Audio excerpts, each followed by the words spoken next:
Kopi di pantry kantor kami dulu adalah kopi Gayo dari mesin espresso.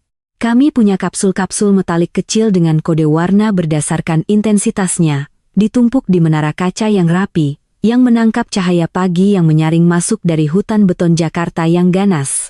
Itu adalah hal kecil, sebuah kemewahan seharga 30.000 yang selalu disediakan oleh Pak Wirawan, pendiri kami. Beliau dulu sering berkata, jika Anda meminta orang untuk memindahkan uang miliaran rupiah sebelum tengah hari, paling tidak Anda harus memberi mereka kafein dengan cara yang bermartabat. Sekarang kopinya adalah endapan coklat di teko kaca generik yang berbau seperti kacang gosong yang putus asa. Aku berdiri di sana memperhatikan cairan gelap itu menetes perlahan ke dalam cangkirku, menyadari bahwa kopi ini adalah metafora yang sempurna untuk kondisi waskita tunas sejahtera selama 6 bulan terakhir. Sejak Pak Wirawan pensiun ke kebun tehnya di puncak, dan Dewan Direksi membawa masuk Adrian, segalanya telah bergeser dari substansi ke citra. Adrian, dia tidak mau dipanggil Pak Adrian, bersikeras dipanggil Adrian saja. Usianya 34 tahun, memakai sepatu Keds yang harganya lebih mahal dari motor matic pertamaku, dan menggunakan kata-kata seperti disrupt, pivot, dan lean agile seolah-olah itu adalah tanda baca. Saya Sinta. Saya sudah di sini selama 17 tahun. Saya mulai sebagai analis junior ketika kami masih perusahaan logistik regional, dan saya merangkak naik, inci demi inci berdarah, untuk menjadi direktur proyek permodalan. Saya tidak punya gelar S2 dari luar negeri. Saya tidak punya banyak pengikut di Instagram. Yang saya punya adalah ingatan setajam perangkap baja dan nomor ponsel pribadi setiap pemberi pinjaman komersial besar di area Jabodetabek. Saya membangun fondasi keuangan perusahaan ini. Saya menegosiasikan fasilitas kredit rotasi yang membuat lampu tetap menyala selama krisis 2008. Saya menyusun struktur utang untuk ekspansi armada pada tahun 2015. Saya adalah bagian dari dinding penyangga, tetapi dinding penyangga tidak seksi. Dinding penyangga tidak membuat pemodal Ventura bersemangat. Sinta, halo, Sinta. Aku menoleh dan melihat Budi bersandar di kusen pintu, menyeringai dengan senyum yang penuh gigi dan ambisi. Budi adalah wakil direkturku. Secara teknis, dia adalah atasan saya, meskipun saya telah menghabiskan 5 tahun terakhir mengajarinya cara membaca neraca keuangan tanpa panik. Ketika Adrian mengambil alih, Budi menempel padanya seperti teritip di lambung kapal. Dia menukar setelan batik kerisnya dengan blazer slim fit dan mulai minum jus kale selama rapat. Pagi, Bud, kataku, menyesap kopi yang mengerikan itu, rasanya seperti air aki. Ada krisis apa? Bukan krisis, cuma vibes, katanya, sambil membuat gerakan menembak dengan jarinya ke arahku. Aku secara fisik menahan keinginan untuk melempar cangkirku ke arahnya. Adrian ingin proyeksi kuartal 3 direvisi lagi. Dia pikir penilaian risikonya terlalu pesimistis. Ingin menunjukkan lebih banyak potensi langit biru untuk Dewan. Itu bukan pesimistis, Bud. Itu matematika, kataku, menjaga suaraku tetap datar. Rasio utang kita 4,5 kali EBITDA. Jika suku bunga naik 1/4% saja, langit biru itu berubah menjadi badai petir. Kita tidak bisa begitu saja menghapus liabilitas agar slide terlihat cantik. Budi menghela napas, sebuah embusan dramatis yang menyiratkan bahwa berurusan dengan kenyataan adalah beban yang seharusnya tidak perlu ia tanggung. Nah, itu pemikiran legasi yang dibicarakan Adrian. Kita bukan lagi perusahaan logistik, Sinta. Kita adalah platform logistik berbasis teknologi, kelipatannya berbeda. Tolong poles sedikit angkanya, demi tim. Saya tidak memoles angka, Bud, saya mengauditnya. Senyumnya lenyap. Sesaat, topengnya terlepas dan aku melihat kejengkelan di baliknya. Selesaikan saja sebelum rapat umum sore ini. Adrian ingin semua orang sejalan. Dia mendorong tubuhnya dari kusen pintu dan berjalan pergi, mengetik dengan cepat di ponselnya. Aku memperhatikannya pergi, merasakan simpul dingin terbentuk di perutku. Bukan hanya permintaan untuk memalsukan angka. Aku sudah terbiasa dengan orang-orang penjualan yang mencoba menggelembungkan proyeksi. Yang menggangguku adalah kesunyian ini. Selama 3 minggu terakhir, lalu lintas email di kotak masukku turun 40%. Rapat yang dulu membutuhkan tanda tanganku sekarang terjadi dalam sesi-sesi kecil yang tidak mengundangku. Komite Perencanaan Strategis telah berganti nama menjadi Growth Squad, dan undangan kalenderku menghilang secara misterius, digantikan oleh notifikasi generik. Aku berjalan kembali ke ruanganku, salah satu dari sedikit ruangan kantor sungguhan yang tersisa, setelah Adrian merobohkan bilik-bilik kubikel untuk menciptakan zona kolaborasi konsep terbuka, yang suaranya seperti kantin saat jam makan siang. Aku duduk dan menatap kedua monitorku. Aku membuka log server. Itu adalah kebiasaanku, sebuah paranoia yang lahir dari bertahun-tahun menangani rekening penampungan yang sensitif. Di sanalah itu.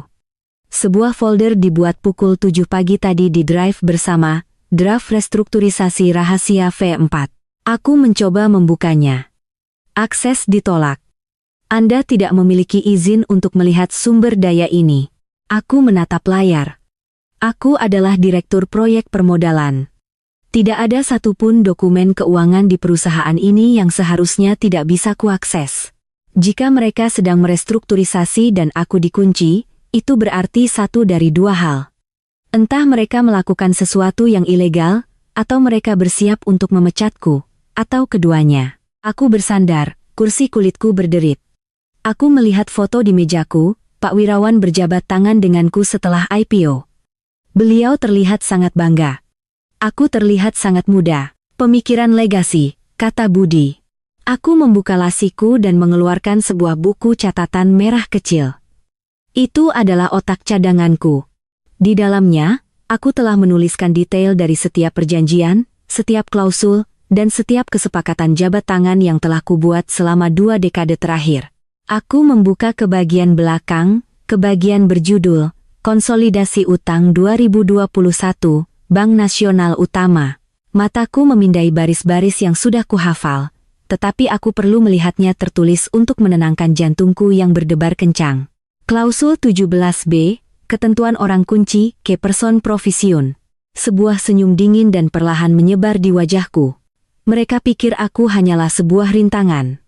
Mereka pikir aku hanyalah seorang wanita paruh baya dengan kebiasaan membuat spreadsheet yang tidak mengerti visi. Mereka pikir mereka bisa begitu saja menghapusku seperti baris kode yang salah.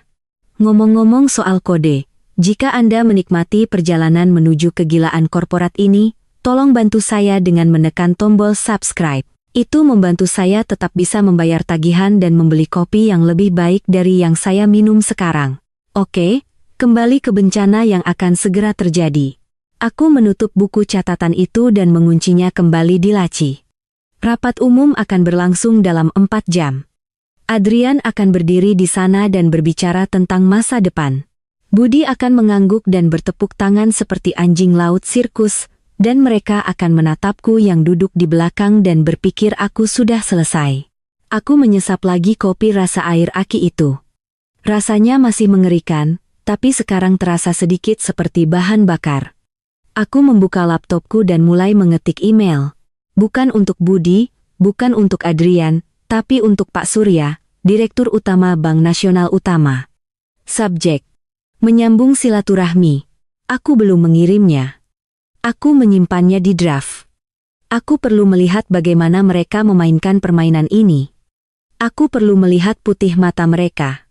Kantor di luar dinding kacaku ramai dengan energi panik anak-anak muda yang tidak tahu bahwa perusahaan bisa mati. Mereka berbicara tentang opsi saham dan pesta peluncuran. Mereka tidak mendengar derit struktural lambung kapal. Tapi aku mendengarnya. Lagi pula, akulah yang membangun kapal ini. Dan jika mereka ingin membuang kapten ke laut, mereka akan tahu dengan cara yang sulit bahwa hanya aku yang tahu cara mengemudikannya. Auditorium balai kota terasa sangat dingin. Ini adalah salah satu perubahan lain dari Adrian. Menjaga suhu ruangan pada 20 derajat Celcius yang sejuk karena dia pernah membaca postingan blog di suatu tempat yang mengatakan suhu yang lebih dingin meningkatkan penembakan sinaptik kognitif. Bagiku, rasanya seperti kamar mayat. Aku duduk di kursi baris ketiga di dekat lorong. Itu adalah tempatku. Sudah menjadi tempatku selama 10 tahun tinjauan triwulanan. Di sekelilingku, generasi baru karyawan waskita mulai duduk, menyeimbangkan laptop di pangkuan mereka, wajah mereka diterangi oleh cahaya biru dari kanal Slack dan lini massa Twitter. Ada energi gugup di udara, jenis listrik statis yang mendahului badai petir atau PHK massal. Lampu meredup dan musik intro dengan bass yang berat mulai berdentum. Lagu radioaktif dari Imagine Dragons. Tentu saja, Adrian melompat ke atas panggung. Dia tidak memakai dasi. Dia mengenakan kaos di bawah blazer seharga 20 juta rupiah yang bertuliskan Disrupt dalam kode biner. Dia meraih mikrofon dengan dua tangan, mencondongkan tubuh ke dalamnya seperti seorang komika yang akan memanggang penonton barisan depan. Bagaimana perasaan kita, waskita? Teriaknya, disambut sorakan dan tepuk tangan yang jarang. Bukan tepuk tangan meriah yang biasa didapat Pak Wirawan, jenis yang datang dari rasa hormat yang tulus. Ini adalah tepuk tangan dari orang-orang yang takut kehilangan jadwal pencairan saham mereka. Kita berada di titik belok, Adrian memulai, berjalan mondar-mandir di panggung. Selama beberapa dekade, perusahaan ini telah menjadi raksasa-raksasa yang lamban, berat, dan tertidur. Kita memindahkan kotak. Kita menandatangani kertas. Kita melakukan hal-hal dengan cara yang aman. Dia membuat tanda kutip di udara di sekitar kata aman seolah itu adalah sebuah hinaan. Aku duduk diam, tanganku terlipat di pangkuan. Aku tahu kemana arah pembicaraan ini. Tapi dunia tidak lagi menghargai yang aman, lanjut Adrian, suaranya turun menjadi bisikan konspirasi. Dunia menghargai yang berani, yang lincah. Kita perlu melepaskan beban masa lalu. Kita perlu memangkas lemak. Di layar raksasa di belakangnya, sebuah slide muncul.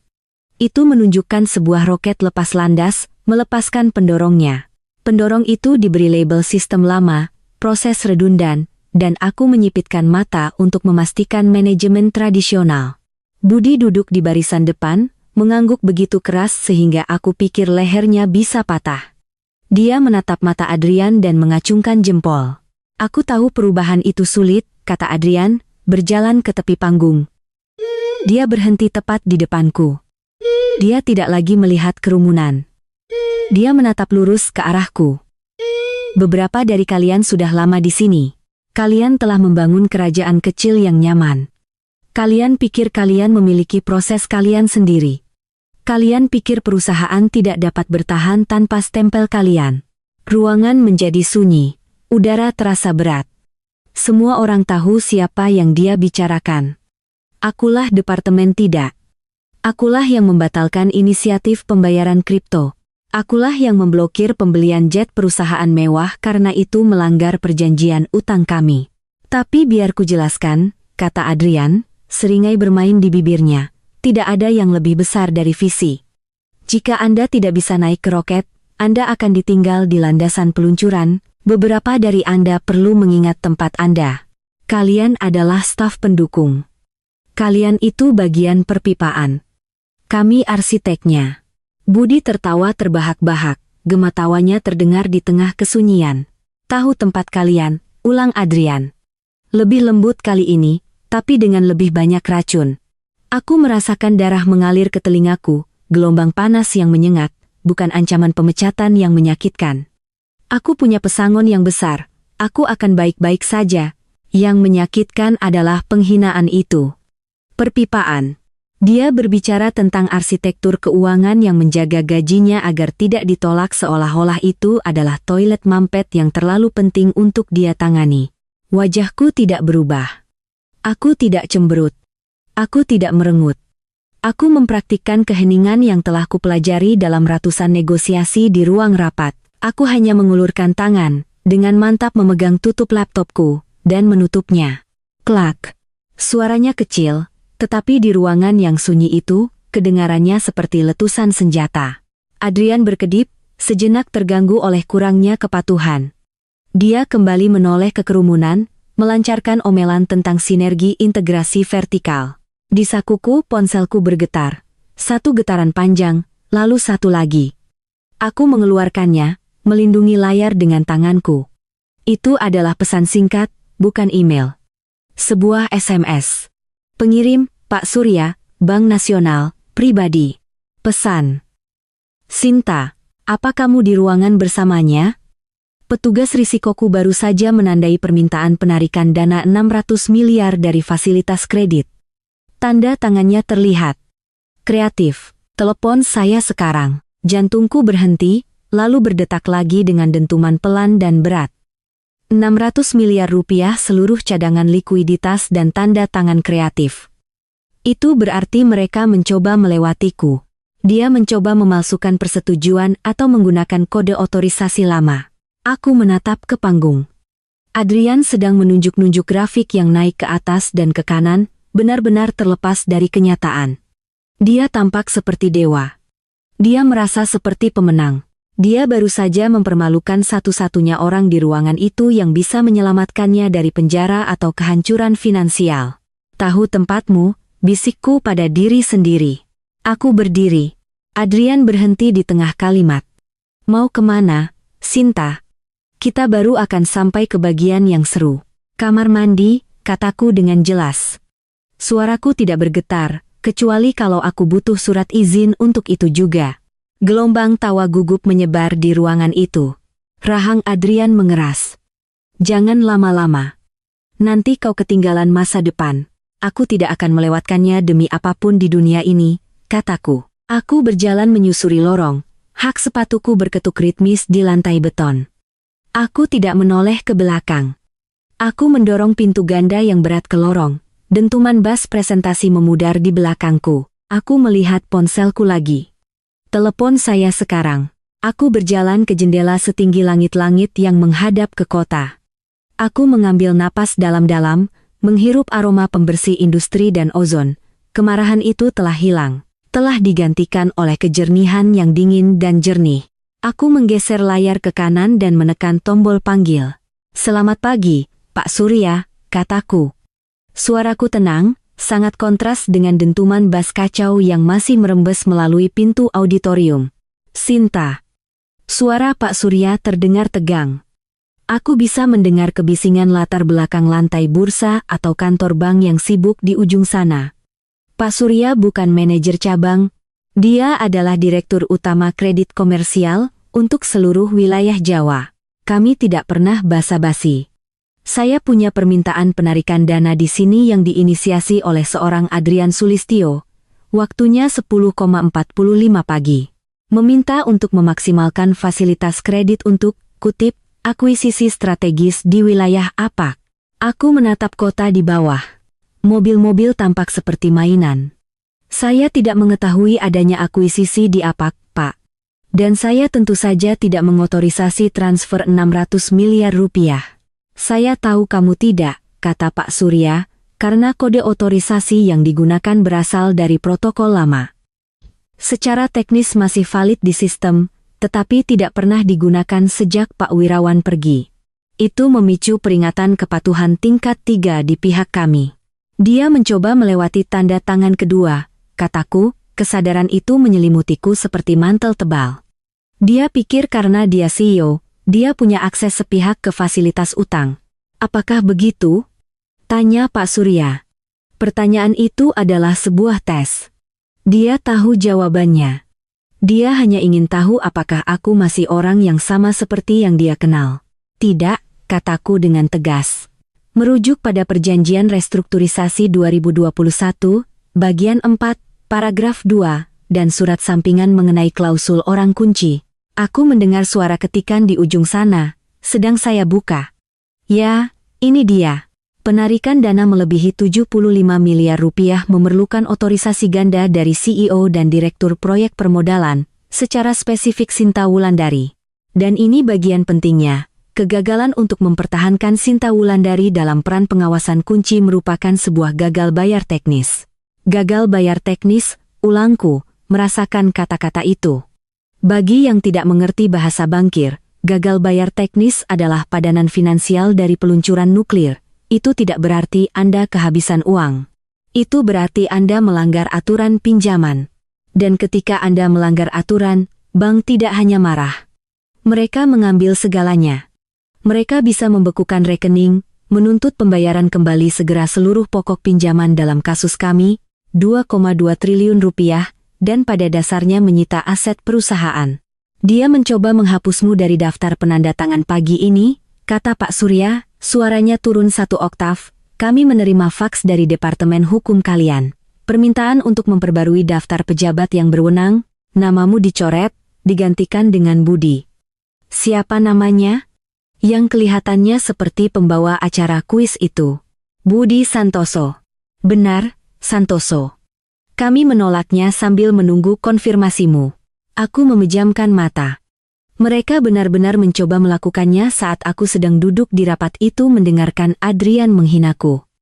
Mereka mencoba menghapusku dari DNA keuangan perusahaan. Pak Surya, kataku, menyandarkan dahiku ke kaca jendela yang sejuk. Saya butuh bantuan Anda. Jangan proses transfer itu. Tentu saja, Pak Surya mendengus. Saya tidak akan mengirim 600 miliar rupiah kepada orang yang memakai hoodie ke rapat dewan kecuali Anda yang menyuruh saya. Dan perubahan penandatangan itu sudah di tempat sampah. Sejauh menyangkut Bank Nasional Utama, Anda adalah penjaga gerbangnya. Itulah kesepakatan yang kami buat dengan Wirawan. Kami bertaruh pada jokinya, bukan kudanya. Anda jokinya, Sinta. Terima kasih, Pak. Sinta, dia berhenti sejenak. Jika dia memaksa, jika dia mencoba mengesampingkan bank, dia akan melakukannya, kataku. Dia pikir perbankan itu aplikasi di ponselnya. Dia tidak mengerti bahwa hubungan bisnis itu mengikat secara hukum. Kalau begitu dia akan menabrak tembok. Tembok yang sangat keras dan sangat mahal. Apa yang Anda ingin saya lakukan? Aku melihat bayanganku di kaca. Aku terlihat lelah. Aku terlihat berumur 45 tahun. Aku terlihat seperti perpipaan. Tapi perpipaanlah yang menahan air. Dan tanpa air, kau mati. Tahan saja, kataku. Dia akan menelepon Anda. Dia akan berteriak. Dia mungkin mengancam akan memindahkan bisnis ke bank lain. Biarkan saja dia mencoba. Pak Surya tertawa. Dengan rasio utang kalian, tidak ada yang akan menyentuh tumpukan utang ini tanpa jaminan pribadi Anda atas pengawasannya. Anda satu-satunya alasan keringanan perjanjian itu diberikan. Tepat sekali. Jadi ketika dia menelepon, jangan dijawab. Biarkan dia panik. Biarkan dia berpikir sistemnya rusak. Aku perlu dia menyadari bahwa roketnya tidak punya bahan bakar kecuali aku yang menandatangani ceknya. Dimengerti. Saya akan menahan sementara fasilitas kredit rotasinya. Alasan pemeliharaan sistem atau tinjauan kepatuhan? Gunakan tinjauan kepatuhan. Kedengarannya lebih menakutkan. Sempurna. Dan Sinta. Iya, hati-hati.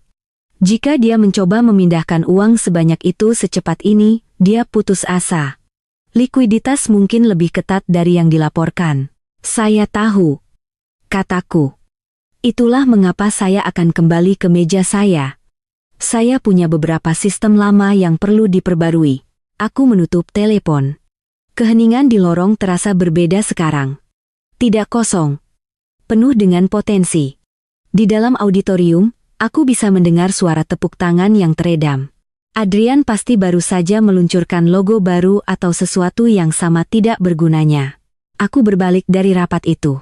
Aku berjalan menuju lift. Aku tidak akan kembali ke auditorium. Aku akan ke kantorku. Aku punya pekerjaan yang harus dilakukan. Jika Adrian ingin bermain-main dengan darah kehidupan perusahaan, aku akan menunjukkan padanya apa yang terjadi jika kau memotong arteri. Lantai kantor sepi. Semua orang masih di balai kota, meminum Kool-Aid. Keheningan itu mutlak, kecuali dengungan AC dan sirene yang sayup-sayup terdengar 3 blok jauhnya. Ini adalah atmosfer yang sempurna untuk sebuah eksekusi. Aku duduk di mejaku dan membangunkan komputersku. Layar-layar itu menyala, 2 mata monolitik menatapku kembali. Aku meregangkan buku-buku jariku klise. Aku tahu, tapi memuaskan dan masuk ke sistem back-end ERP kami. Kebanyakan orang berpikir CEO memiliki kunci utama perusahaan. Mereka membayangkan kata sandi emas yang membuka setiap pintu. Kenyataannya, tata kelola perusahaan modern adalah jaring izin, peran, dan pemisahan tugas. Adrian punya jabatan, tapi aku punya hak admin untuk modul keuangan karena akulah yang mengaturnya 10 tahun lalu ketika kami bermigrasi dari server lama. Aku menavigasi ke manajemen pengguna, peran, pimpinan eksekutif. Di sana ada profil Adrian, izin, baca, tulis penuh, otoritas persetujuan level 5, dan ada profil Budi. Izin. Baca, tulis, otoritas persetujuan level 4. Aku tidak menghapus mereka. Itu akan menjadi sabotase, dan aku tidak akan memberi mereka alasan untuk menuntutku karena merusak data. Aku hanya menegakkan aturan. Aku mengklik pengaturan global, protokol kepatuhan. Aku mencentang kotak berlabel, terapkan pemisahan tugas yang ketat, SOX 404. Kemudian aku pergi ke modul manajemen perbendaharaan. Ini adalah antarmuka yang berkomunikasi dengan bank. Ini adalah jembatannya. Aku menemukan antrean transaksi yang tertunda. Di sana dia, permintaan hantu untuk 600 miliar rupiah, dalam status menunggu konfirmasi bank. Aku membuka jejak audit untuk permintaan itu. Itu menunjukkan pengguna A, Sulistyo telah memulainya dan B, Santoso telah menyetujuinya 1 menit kemudian. Persetujuan ganda, secara teknis benar, kecuali satu hal.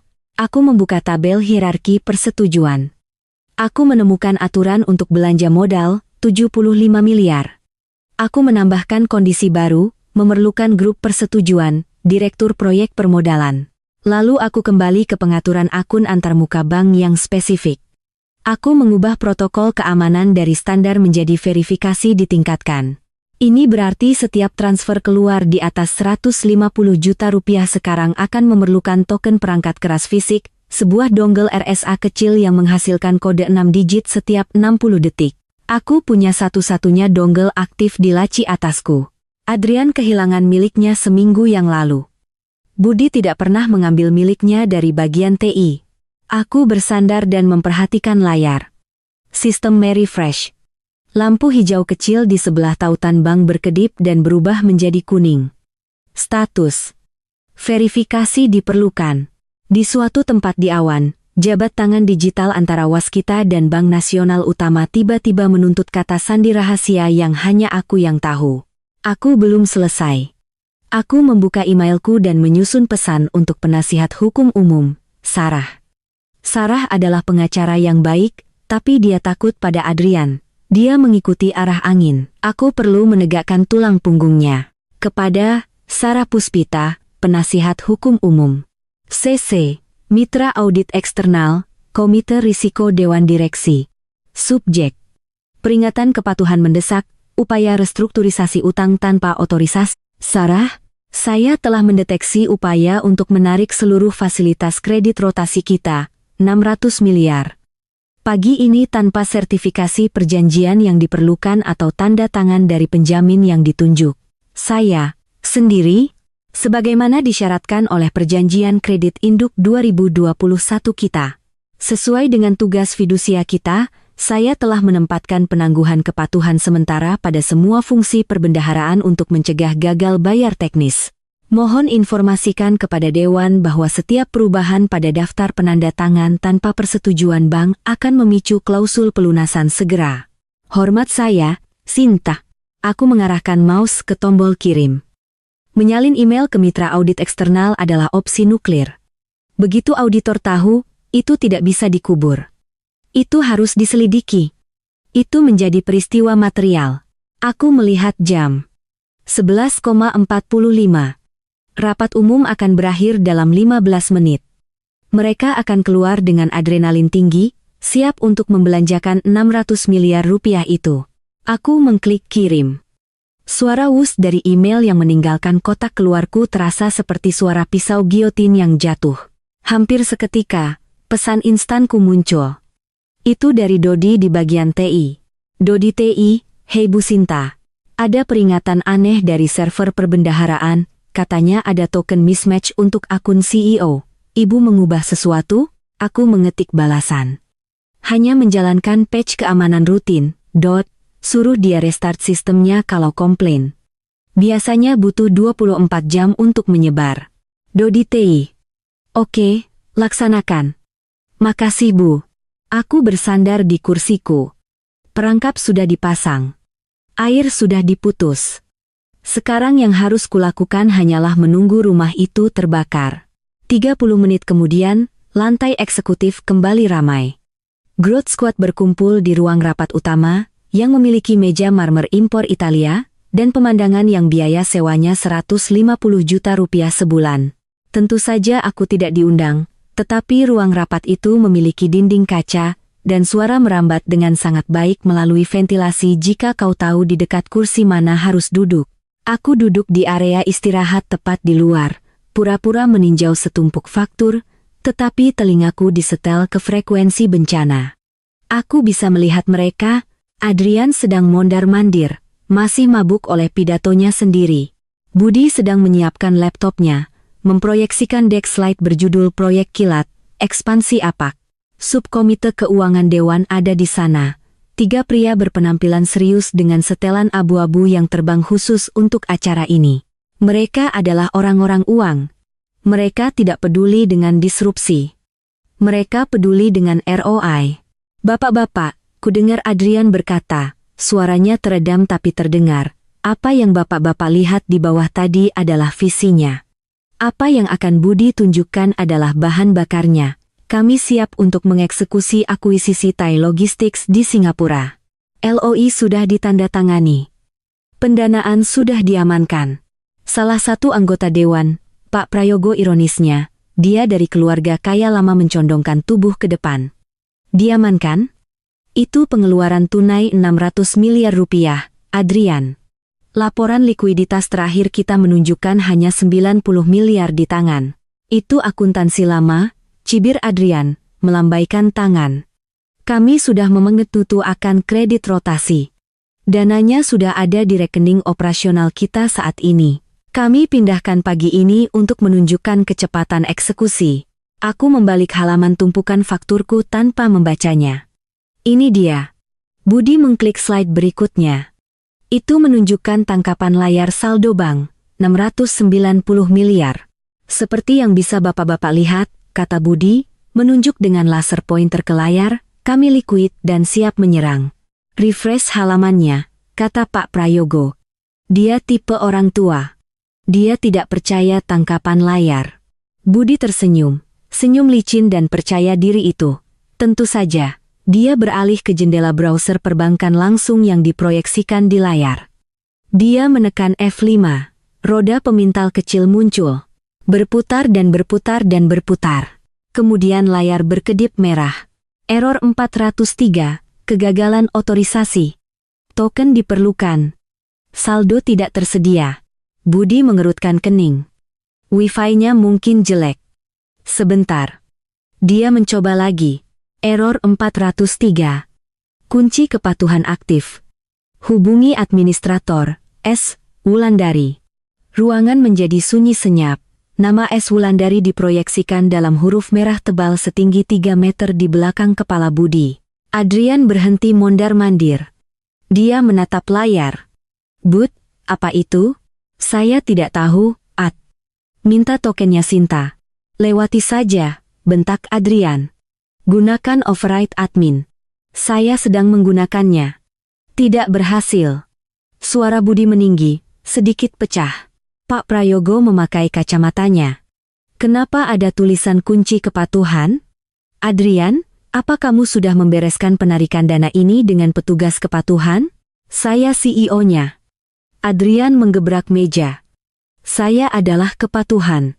Bukan begitu cara kerja perjanjian perbankan, kata Pak Prayogo dengan dingin. Dia mengeluarkan ponselnya. Saya akan menelepon bank. Aku melihat wajah Adrian pucat pasi. Dia meraih ponselnya sendiri. Dia menelepon dengan panik. Aku tahu persis siapa yang dia telepon. Telepon mejaku berdering. Aku membiarkannya berdering. 1, 2, 3. Di ruang rapat, Adrian menatap ponselnya, lalu melihat keluar melalui dinding kaca. Dia melihatku. Aku duduk dengan tenang, sebuah stabilo di tanganku menandai sebuah baris pada faktur. Aku tidak mendongak. Aku membiarkan telepon berdering sampai masuk ke pesan suara. Kemudian ponsel Adrian berdering. Dia menjawabnya, tampak lega. Surya, akhirnya. Dengar, sistem Anda error. Kami sedang rapat dewan dan... Dia berhenti. Dia mendengarkan. Aku melihat posturnya runtuh. Halus, tapi aku melihatnya. Bahunya merosot, dagunya turun. Pak Surya sedang memberinya pidato gagal bayar teknis. Adrian melihat ke arah anggota dewan. Dia melihat ke arah Budi. Lalu perlahan, dia menoleh dan menatap melalui dinding kaca, langsung ke arahku. Aku mendongak. Aku mengunci mata dengannya. Aku tidak tersenyum. Aku tidak melambai. Aku hanya menatap kosong, seperti sepotong perpipaan yang tiba-tiba memutuskan untuk berhenti mengalir. Pak Prayogo berdiri di ruang rapat. Adrian, jika kita tidak punya likuiditas, presentasi ini adalah penipuan. Kita harus menunda rapat sekarang. Tidak, tunggu. Ini kesalahan administrasi, Adrian memohon, mengikuti mereka saat mereka mulai mengemasi tas kerja mereka. Sinta hanya perlu mengklik satu tombol. Hanya satu tombol. Kalau begitu suruh dia klik, kata Pak Prayogo, mengancingkan jasnya. Atau kita akan bicara dengan cara yang sangat berbeda. Adrian menyerbu keluar dari ruang rapat. Dia datang untukku. Sebelum Adrian bisa mencapai mejaku, emailku berbunyi dengan notifikasi prioritas. Itu adalah alamat pribadi yang langsung ku kenali, wirawanpuncak@gmail.com. Baris subjeknya hanya emoji kedipan mata. Aku membukanya dengan cepat. Sinta, Pak Surya di Bank Nasional bilang ada sedikit kehebohan dengan rekening hari ini. Dia bilang kamu sudah menanganinya. Anak baik. Saya memulai usaha baru bulan depan. Firma investasi butik untuk infrastruktur berkelanjutan. Tim kecil, kopi enak, tidak ada growth squad. Saya butuh seorang CFO. Gajinya 2 kali lipat dari yang kamu dapatkan sekarang, dan kamu dapat saham. Biarkan saja mereka terbakar, Sinta. Lalu pulanglah. Sebuah gumpalan terbentuk di tenggorokanku. Selama 6 bulan, aku merasa usang. Dinosaurus. Legasi. Tapi pria yang membangun tempat ini tahu persis berapa nilaiku. Aku bukan hanya perpipaan. Aku adalah fondasinya. Sinta. Adrian berdiri di mejaku. Dia terengah-engah. Rambutnya sedikit acak-acakan. Fasad disruptornya retak, memperlihatkan anak kecil yang panik di baliknya. Apa yang kamu lakukan? Desisnya, mencondongkan tubuh ke partisi mejaku. Apa yang kau lakukan pada rekening-rekening itu? Aku perlahan menutup stabiloku. Aku tidak melakukan apa-apa, Adrian. Aku hanya memastikan kita tetap patuh pada kewajiban kontraktual kita. Kamu mengunciku. Anggota dewan keluar dari ruangan. Perbaiki, buka dananya sekarang. Aku tidak bisa melakukan itu, kataku dengan tenang. Jangan beri aku alasan itu. Kamu punya tokennya. Budi bilang kamu punya tokennya. Memang, kataku. Tapi sesuai perjanjian kredit, yang aku yakin sudah kamu baca, aku tidak bisa mengotorisasi penarikan dana sebesar itu tanpa resolusi dewan yang tersertifikasi yang menyetujui akuisisi spesifik tersebut, opini solvabilitas terbaru dari auditor eksternal, dan penegasan tertulis bahwa rasio utang terhadap ekuitas akan tetap di bawah 3/0 pasca transaksi. Aku mengambil selembar kertas. Menurut slide yang Budi tunjukkan, akuisisi ini mendorong rasio utang menjadi 5/2. Jika aku menandatangani transfer itu, aku melakukan penipuan perbankan, dan kamu juga. Aku tidak peduli dengan rasio, teriak Adrian. Orang-orang sekarang menatap. Kantor berkonsep terbuka itu menjadi sunyi. Aku CEO-nya. Aku memberimu perintah langsung. Dan aku adalah direktur proyek permodalan yang bertindak sebagai penjamin fidusia untuk pemberi pinjaman, kataku, suaraku naik sedikit agar terdengar di seluruh ruangan. Tugasku adalah untuk menjaga solvabilitas perusahaan. Bukan egomu. Aku tidak akan menandatangani transfer ilegal. Jelas? Budi berlari mendekat, terengah-engah. Adrian, Pak Prayogo sedang menelepon ketua dewan. Mereka akan mengadakan sesi darurat. Adrian menatap Budi, lalu kembali padaku, matanya liar. Kamu dipecat, ludahnya. Kamu dipecat, kemasi barang-barangmu dan keluar. Budi panggil TI, cabut aksesnya. Kamu bisa memecatku, kataku sambil berdiri. Tapi itu tidak mengubah kartu tanda tangan bank. Faktanya, jika kamu memecatku, klausul 17B langsung berlaku. Pinjaman itu jatuh tempo penuh dalam 24 jam. Aku tersenyum. Itu adalah pertama kalinya aku tersenyum sepanjang hari. Jadi, silakan, Adrian. Pecat aku. Make my day, kamu akan bangkrut besok siang. Adrian membeku. Dia tahu aku tidak menggertak, dia menatap Budi untuk meminta bantuan. Budi menatap sepatunya. Dia benar, Ad. Klausul orang kunci, kita melewatkannya dalam tinjauan. Kamu yang melewatkannya, bisik Adrian. Kamu bilang kontrak-kontrak lama itu cuma formalitas. Saya kira begitu, cicit Budi. Aku mengambil tasku, aku akan makan siang lebih awal, kataku. Aku sarankan kalian menggunakan waktu ini untuk mencari cara menjelaskan kepada Dewan mengapa kalian mencoba melakukan pengambilalihan paksa atas neraca keuangan kalian sendiri. Aku berjalan melewati mereka. Aku tidak menoleh ke belakang. Aku bisa merasakan mata mereka padaku. Aku bisa merasakan mata seluruh kantor padaku. Aku berjalan ke lift, menekan tombol, dan menunggu. Pintu terbuka. Aku melangkah masuk. Saat pintu tertutup, aku melihat Adrian berdiri di sana, lumpuh. Seorang kapten yang baru saja menyadari kapalnya terbuat dari kertas. Aku tidak benar-benar pergi makan siang. Aku pergi ke kedai kopi di seberang jalan, kedai kopi sungguhan dengan barista yang tahu cara membuat espresso dan duduk di dekat jendela mengamati gedung waskita. Ponselku meledak. 7 panggilan tak terjawab dari Sarah, penasihat hukum. 3 dari Budi. 0 dari Adrian. 1 email dari Ketua Dewan, eksplisit dan sangat singkat. Subjek. Sesi darurat pukul 14.00. Kepada Adrian Sulistyo, Dewan Direksi, CC, Sinta Wulandari, tinjauan status perjanjian.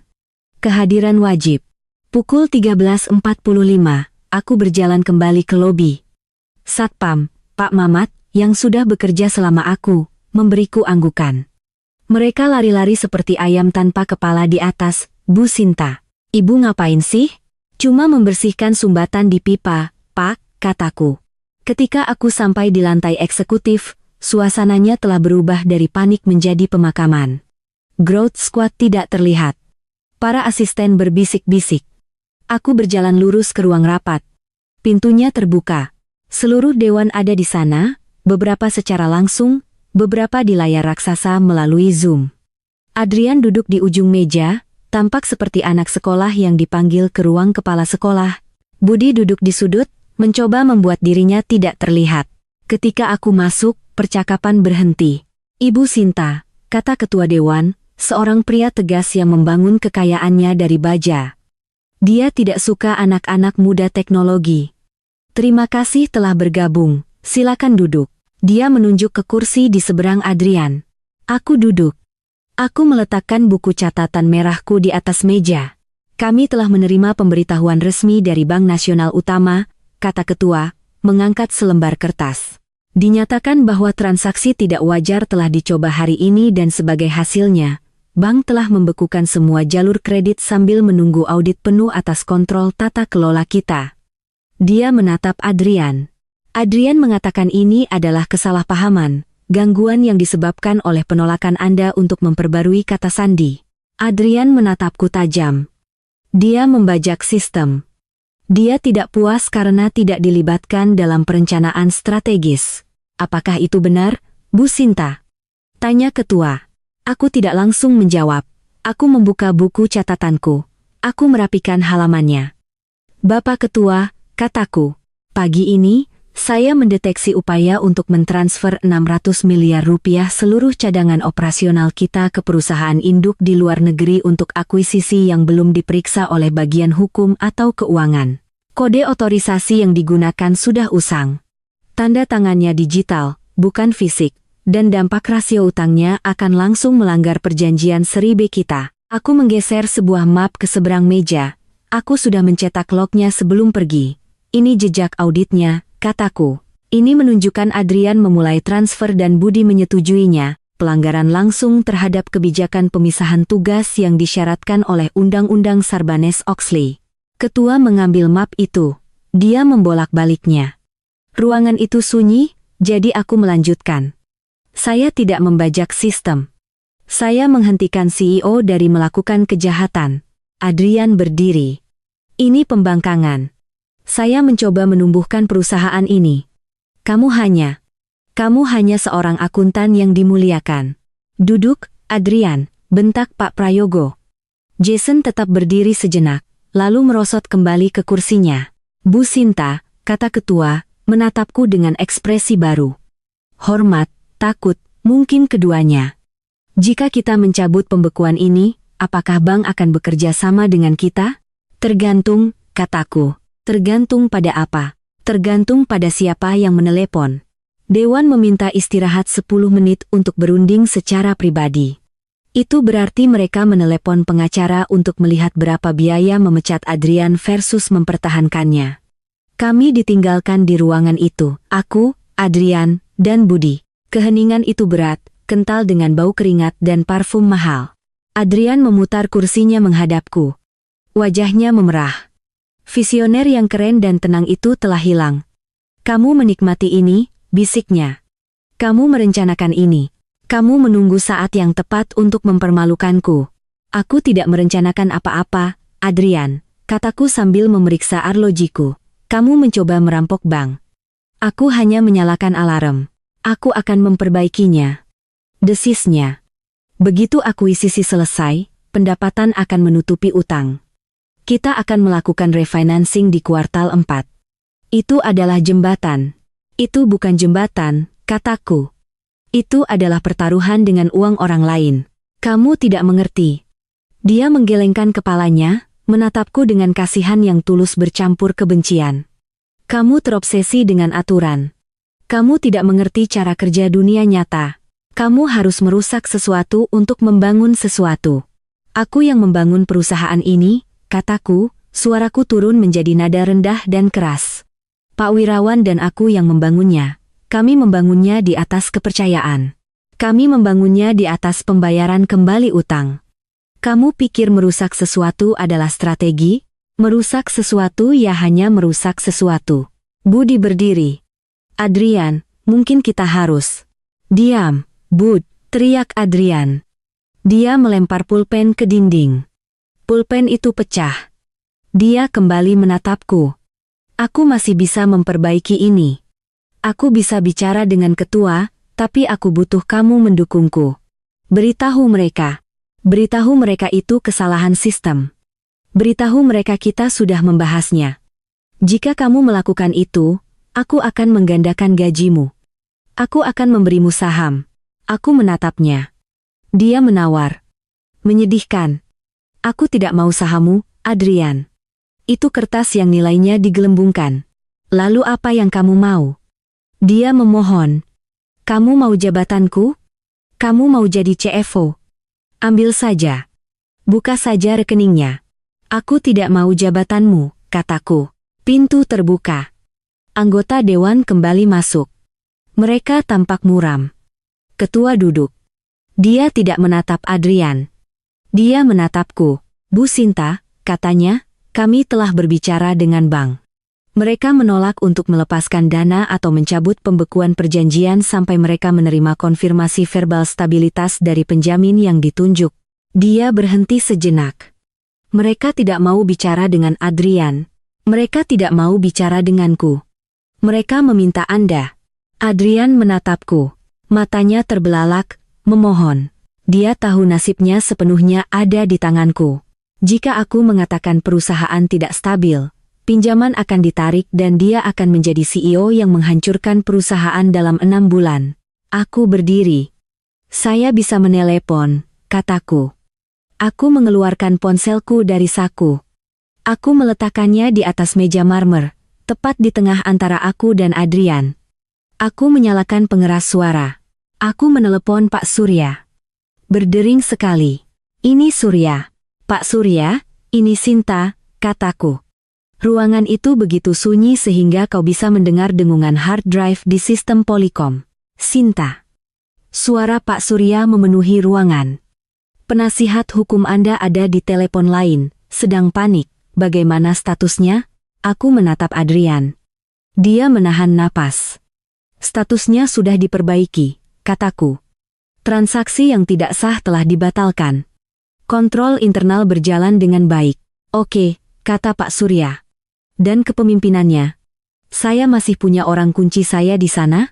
Aku menatap ketua. Dia memberiku anggukan yang nyaris tak terlihat. Untuk saat ini, kataku. Tapi Pak, kami perlu segera memperbarui daftar penanda tangan. Adrian mengembuskan napas, mengira dia aman. Oke, kata Pak Surya. Siapa yang perlu ditambahkan? Aku menatap mata Adrian dalam-dalam.